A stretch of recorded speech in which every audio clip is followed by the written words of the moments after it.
The logo for the Kansas State School for the Blind, a flying blue eagle in the center of a red and yellow sunflower, the Kansas State School for the Blind presents Echoidentification Follow-Up Questions with Dr. Sarahelizabeth Baguhn. So somebody asked what my click sounds like because they had seen me find an empty seat in a crowded room and not heard me click. How did I do that? So my click sounds like, it's a pretty clear sound. It's pretty loud. If you hear it, it's a click, but I click usually twice because I almost never get the click I want on the first try. It's hay fever season right here, right now. So definitely just too much going on to be able to get it on the first try. So I almost always, when I'm looking for something, will go and get that really sharp click on the second try. Lots of people practice and they're consistent every time. And so they would only click once in that moment. Some people walk along clicking every couple of steps so that they're getting a constant update about information. I more often click because I'm looking for some specific piece of information out beyond my cane, like where the people are in the room or where the obstacle is off my path that I can use as a landmark, a reference, or a cue. And so in this context, it's pretty likely that it was in a conference room where people were talking or milling about or sitting on their laptops getting ready for a session to start. And I probably clicked, figured out where it sounded like there was a lot of dead space or a lot of open space that there weren't people in, went nearer to that space, probably clicked again, and found what I thought was an open seat, probably put my hand down on the seat to check. I might have even said to the seat, because it's usually my habit to ask, is this seat taken? Because if I ask, is this seat taken? One, it doesn't sound weird to ask an empty seat if it's taken, if there are other people nearby, because people just assume you mean, are you saving this seat for anyone? And so often someone will answer me and say, no, I'm not saving it. If I ask and someone is sitting in that seat, they can be like, excuse me? You say, oh, sorry, I'm looking for an open seat. Do you see one near here? And solicit assistance, which I do, and people point out seats. And if I ask a seat, if it's available and there are no people around to hear it, I don't get embarrassed because nobody heard me ask a question of empty space, because if the space is empty, there's no observers, right? Mm-hmm. So usually I ask. Sometimes at O&M conferences, I just get real gutsy and put my hand on the seat to find out if it's available, and then sit down, or, to find that seat surface or follow the back of the chair down. And so it might be that I was using my click to find the seat and then using techniques. In a room of people talking and milling around, a couple instances of doesn't catch anyone's attention, right? Okay. So it's a new noise in the room, but also people open their laptops and there's the little boot up chime and people's cell phones have vibrated, and all of those noises, if they don't mean anything to you, don't draw your attention. Your brain is just like, I'm in this conversation right here. This is who I'm talking to. This is what I'm attending to. And all those other little background noises in the room don't draw people's attention. And the click works very much like that. People will not even realize they have heard it when I click, because it's sporadic and the noise is gone as fast as it starts. So it doesn't draw nearly as much attention as a traveler usually thinks it does. So I think that's a really great example of somebody who knew me or knew that that was how I was doing mobility, still wasn't sure that they were hearing my click. Like, how did you find that seat? I didn't hear you click. Well, it probably did, but it's not very noticeable to all the people around you. It's really noticeable to me that I'm clicking and that the echo is coming, because I know when I clicked. So I'm listening right in that moment for the sound around me changing as I click, but it's just momentary and then it's gone. So it's not very disruptive. I was walking to dinner with some O&Ms at an O&M conference, and on the way back from dinner said, hey, I'm going to ask you guys about something when we get near it, because I don't understand what I'm hearing. Tell me about these shapes. And it was, some pylons that changed architectural style. And I asked them about it, and they were like, wow, how'd you know that? That's not, your cane can't touch that. Your hand can't touch that. It's out of reach. how'd you know about that? And I said, oh, I noticed it while I was on the way there because I was clicking along. And we don't tell them that I was doing that because I didn't find their conversation very interesting. So I was looking around at the environment. But so I noticed that thing on the way. On the way to dinner, I was clicking for a good solid chunk of the way because I was looking around as I was touristing in the city hosting the conference. And the 3 O&Ms I was walking with, none of them heard me clicking. And it's not because it was quiet, and it's not because it was not disruptive. It's because they were engaged in what they were engaged in. And a click is not enough of an interruption to draw most people's attention most of the time. Now, that doesn't mean no one ever notices, asks, says something about it. I'm in the grocery store and clicking as I find aisles that I can push my cart in or pull my cart in and not bump into people, trying to avoid people. And sometimes a passerby will be like, oh, she's clicking like that guy on TV. Yes, I am. Thank you for choosing to comment on that. This is kind of socially awkward. But again, it's just a moment in my day and then it passes. So I tend to not dwell a lot on how many people turn and stare at me, because it's not nearly as many people as you would assume it is. And the people who do are either kind of fascinated or kind of recognizing that they vaguely knew blind people did that and cool, they're seeing it in action. Isn't that nifty? Okay, that brings me to the question about frequency. So you mentioned that first you're doing the shh, and then when you start with the clicks, you are looking for an outline of the object. So doesn't that mean that you would need to increase the frequency, like click, click, click, click, if you're looking for the outline? How does that work? Yeah, when you're first learning to find the edges of something, you often click where it is and then click where it isn't, or shush where it is and then shush where it isn't, and are comparing that difference.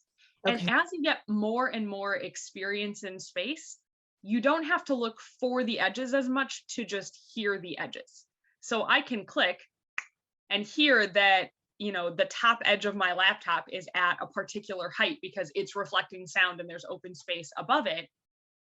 I don't need to click and check for it now as an experienced user, because on my first click, I can hear basically where that edge is.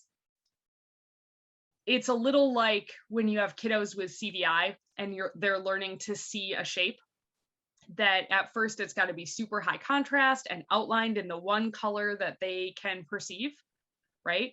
And that shush is kind of like our easy, bright color to perceive.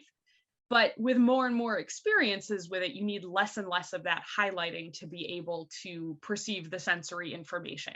And echo identification really works a lot like that. The more you use it, the more you can make sense of your perception without all of the extra checking and finding. Okay, so then it probably works the same as instructors, because one of the questions was, are we just at a complete disadvantage because we don't use this every day? There's certainly some talk about that in the field, right? If you were to talk to one school of thought about O&M in the whole, they would say sighted people are completely at a disadvantage in teaching all of O&M skills because they don't use them every day. And there are whole training programs set up to make sure people have months and months and months of experience under blindfold before becoming certified, coming from that framework. But the reality is that's not the only framework people come from. There's also a framework that says through training, through understanding, through communication with clients, through a pedagogical understanding of how teaching works, you can learn to be an O&Mer even if you aren't blind and don't have the blind experience. And you work with your kids and your clients to see, make observation about when they do that, are they responding? What impact is the sound having on them? If they're verbal, can they tell you what they're hearing? Or do you see a change in their behavior when they hear something?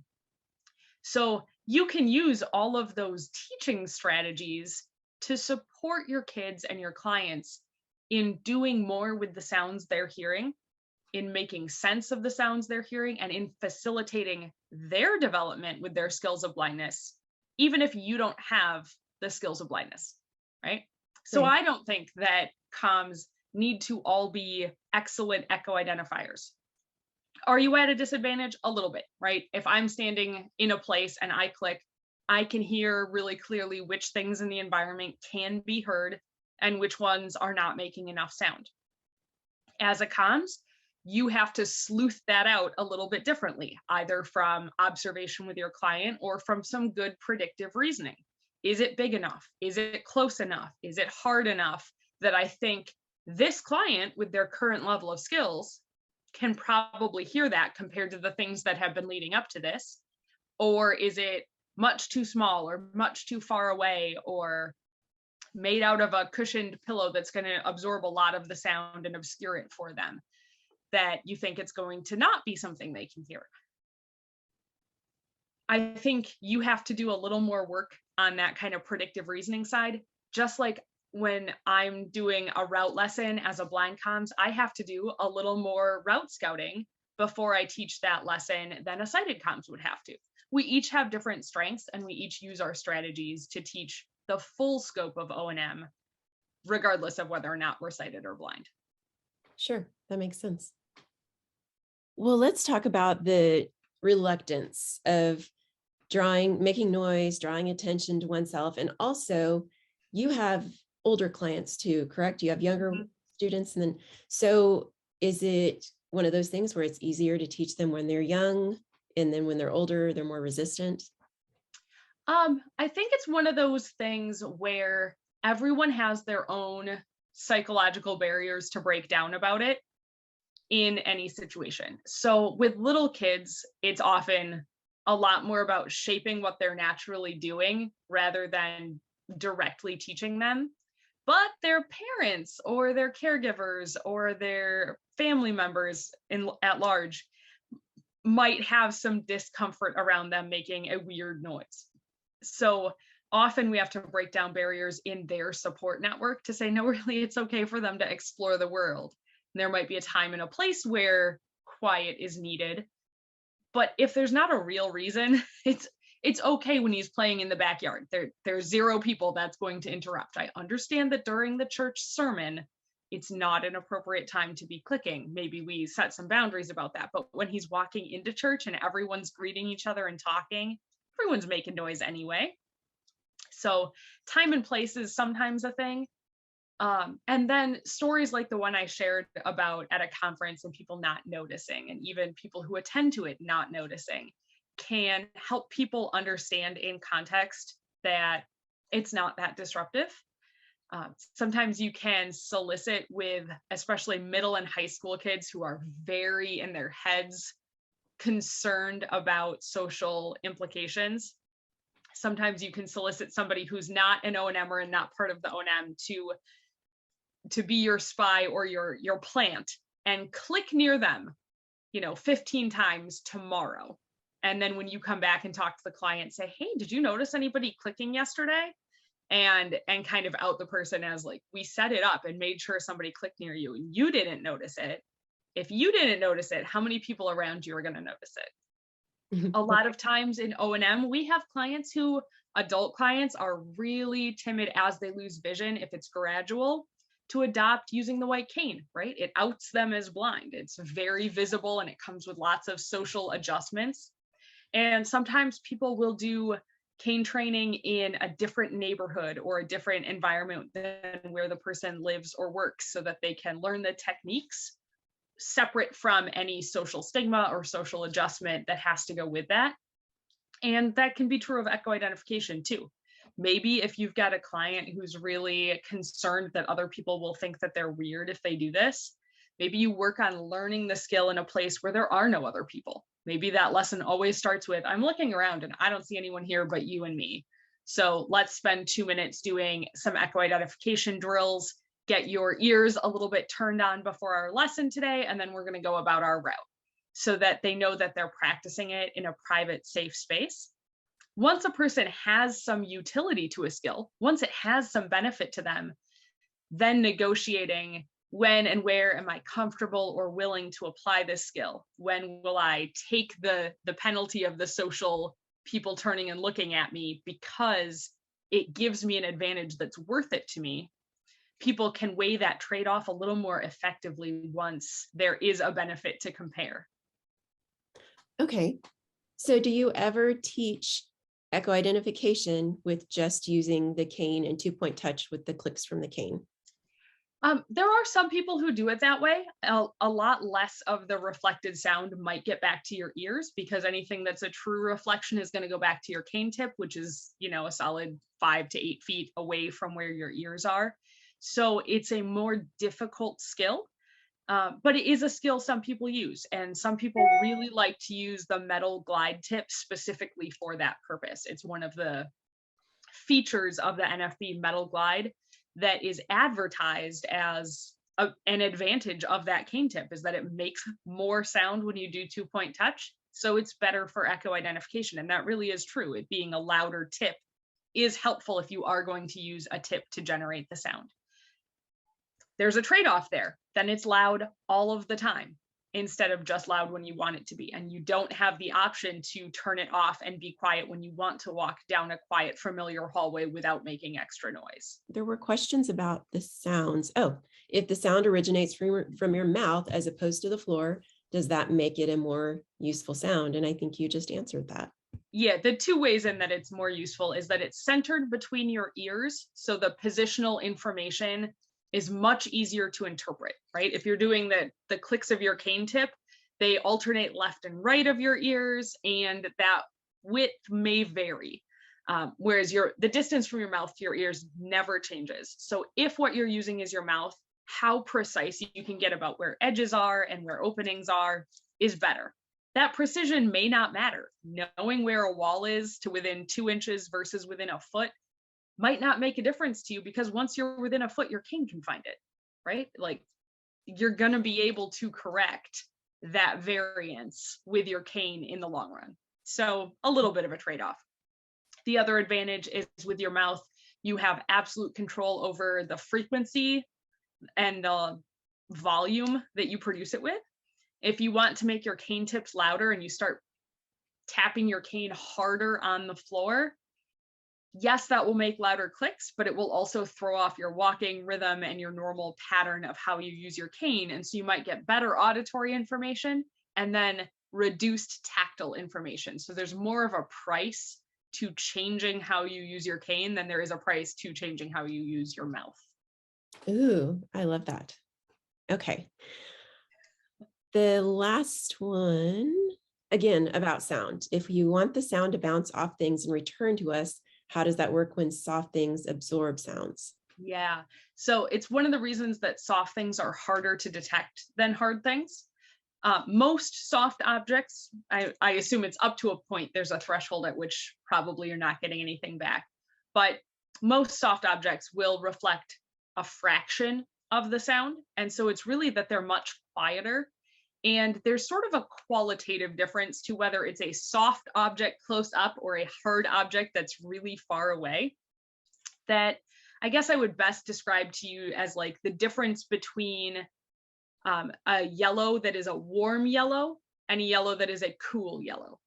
In theory, colors can have all these subtle variations that my understanding is you sighted people can perceive and make sense of. And my sense is that the way we hear the subtle difference between I'm getting 1/8 of a decibel of sound back because it's a close soft object, and it's 1/8 of a decibel back when it's a hard far away object, measurably, yes, that's the same volume, but qualitatively, it's a little bit different timbre, it's a little bit different feel, that with experience, people learn to recognize one as soft and close and the other as it's just far away, and that's why I'm getting less sound back. On a math level, some of that might be that our brains are wildly accurate at time perception and can tell that the farther away click is getting back to us a little bit later than it would be if it were up close. But those differences in time are so tiny that measuring them on equipment is obnoxious. But our brains are amazing, amazing processors, and they can do much more math in them automatically than I can write out in Nemeth. So there's some good science to why it would sound different to a person, but the difference in sound is very subtle and not a difference that you can explain or explicitly teach to a client effectively. It's learned through repeated experience and hearing that thing over and over. And again, I think CVI is the best comparison for this, right? How does a kid who only sees red come to see red and yellow?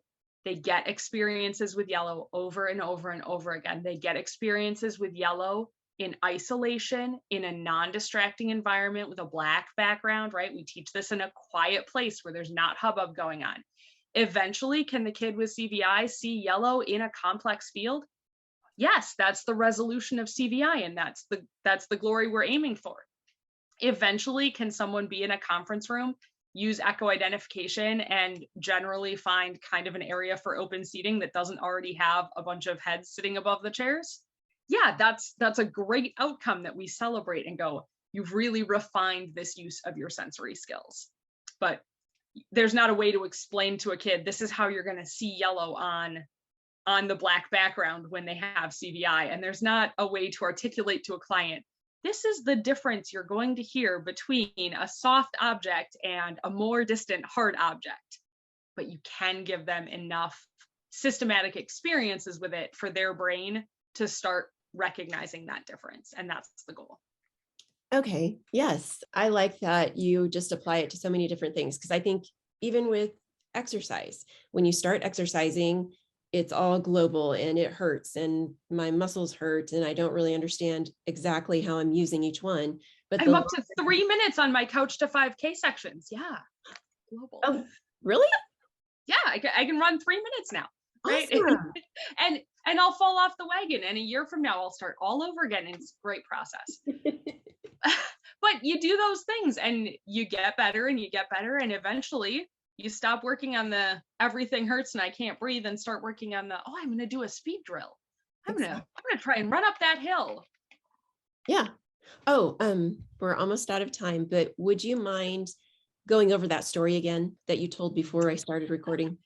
So in that question that asked about how I had found an open seat with echo-identification, and the person had not even necessarily heard my click, because as soon as you're done clicking, it's gone. I said, oh, I'm so relieved that in their mind's eye, they have this success story from me and they didn't see one of the failures in the day.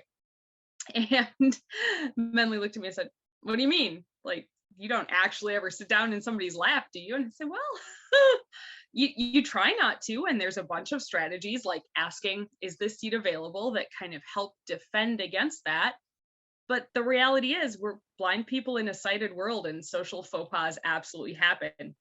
So I was telling a story about getting on a bus and people have sort of this reaction to blindness where they hold their breath and get real still, which drives me nuts, because if there were any way in the world to be in the way of a blind person, being quiet and still makes you impossible to detect. So how am I going to find you? Drives me nuts. But I got on a bus, went to a seat that I thought was maybe open toward the front and said, is this seat available? Nobody answered. And so I reached out my hand to like find the height of the seat to get ready to sit down, and kind of turning to get ready to sit down and put my hand on someone's lap. I stood up real abruptly and said, oh, excuse me. And the guy sitting there said, I'm sitting here. And you didn't say that when I said, is this seat available? You didn't say there's a seat available 2 seats down. You didn't answer at all. And, you know, I didn't have that conversation with him. I said, oh, I'm so sorry. Excuse me. I'll move on. Right. But it happens because sighted people don't know what to make of blind people. Lots of people have still never encountered a blind person, or if they have, you know, it's a fleeting moment and it didn't cover the interaction they and I are about to have.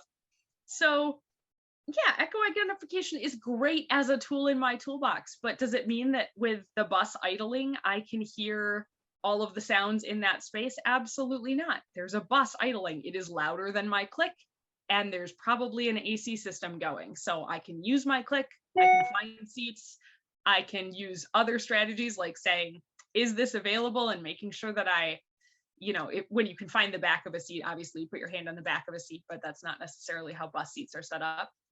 So social faux pas happen. And the reality is I move on with my day. It's one more story in the bag. That gentleman went on with his day. He probably had just the most exciting story to tell people for the next 48 hours if he wanted to. But in terms of the embarrassment of when you get O&M skills wrong, so to speak, or whatever, it's a fleeting embarrassment. And for all of the times that it works, no matter how good at skills you are, you can be 99% with all of your skills, and there will still be socially awkward moments in a day that are related to blindness. As it happens, there will still be socially awkward moments in a day that are related to things that have nothing to do with blindness. And the reality is, we all kind of roll with them, brush them off, or dwell on them, and have to move on with our lives.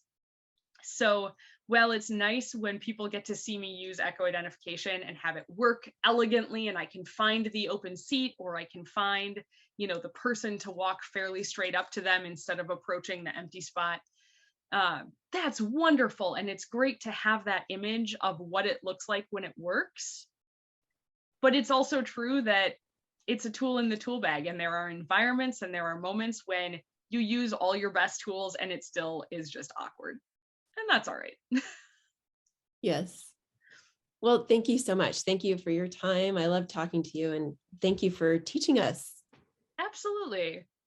I hope you guys are all getting to use it with students and adult clients, and that it's being an experience. I definitely know that lots of folks have that kind of momentary resistance at the start of anything new. And I think a lot of the strategies we use across the board with non-visual skills end up applying to kind of the adjustment to, do I want to use this click to find more information?